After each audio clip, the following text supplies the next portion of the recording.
Welcome to morning మన్నా. నేటి వాక్య దర్శనం కొరకు కీర్తన గ్రంథం 115వ సంకీర్తన 11వ చరణం. యెహోవా యందు భయభక్తులు గలవారలారా, యెహోవా యందు నమ్మకం ఉంచుడి, ఆయన వారికి సహాయము, వారికి కేడము. మరొకసారి కీర్తనాకారుడు మనకి జ్ఞాపకం చేస్తున్న ఈ ఉదయకాల సందేశంలో నుండి 4 ప్రాముఖ్యమైన సత్యాలు మనం గ్రహించాలి. నెంబర్ 1, ఎక్నాలెడ్జ్మెంట్, గుర్తించటం లేదంటే ధృవీకరించటం. యెహోవా యందు భయభక్తులు గలవారలారా అని రాయబడింది.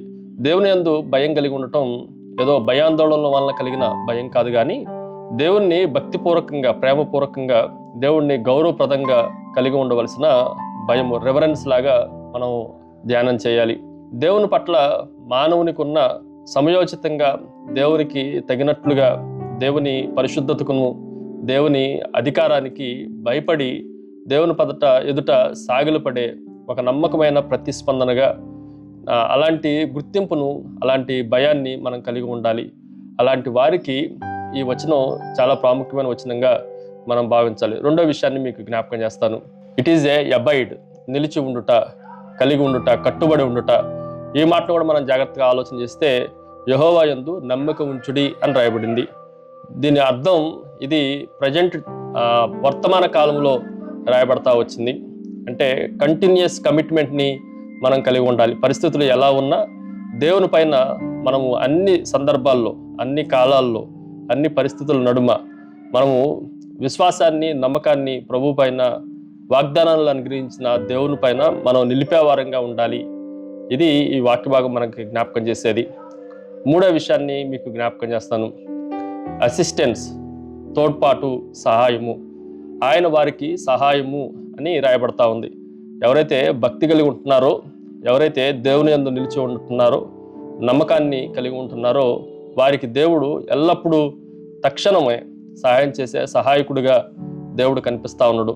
అది ఏ పరిస్థితులైనా, ఎటువంటి పరిణామాలు జరిగినా దేవుడు మనకు అమోఘమైన సహాయాన్ని అందించేవాడు.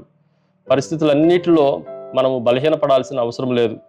ఎందుకనంటే దేవుని యందు మనం భయభక్తులు కలిగి, దేవుని యందు పరిశుద్ధతను కలిగి, దేవుని యందు నమ్మకాన్ని పెట్టుకున్న ప్రతి ఒక్కరికి దేవుడు సహాయం చేసే గొప్ప సహాయకుడు అన్న విషయాన్ని మనం గ్రహించాలి. ఫైనల్లీ ఆర్మర్, కేడము, ఆయన వారికి కేడము అని రాయబడతా ఉంది. కేడము అని అంటే మనల్ని భద్రపరిచే ఒక ఆయుధం లాంటిది, కవచము లాంటిది. ఈ మాట కూడా మనం జాగ్రత్తగా ఆలోచన చేస్తే దేవుడు ఆయన యందు భయభక్తులు కలిగిన వారికి, ఆయన యందు సంపూర్ణమైన విశ్వాసం కలిగిన వారికి ఆయన కేడముగా ఉంటున్నాడు అన్న సత్యాన్ని మనం గ్రహించాలి.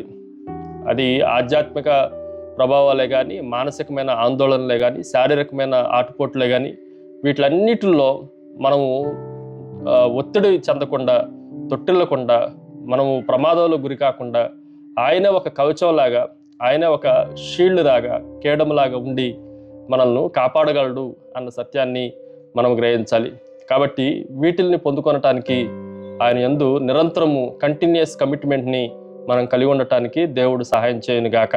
ప్రార్థన. సకల ఆశీర్వాదములకు కారణపుత్రుడు తండ్రి, మరొకసారి మిమ్మల్ని స్తుతిస్తున్నాం. మీరు మాకు సహాయం చేసే దేవుడు అని, మమ్మల్ని కాపుదలను గురించే గొప్ప కేడమై ఉన్నారని మిమ్మల్ని స్తుతిస్తూ, గణపరుస్తూ, ఆరాధిస్తూ యేసు నామమున అడిగి వేడుకుంటున్నాం తండ్రి. ఆమేన్.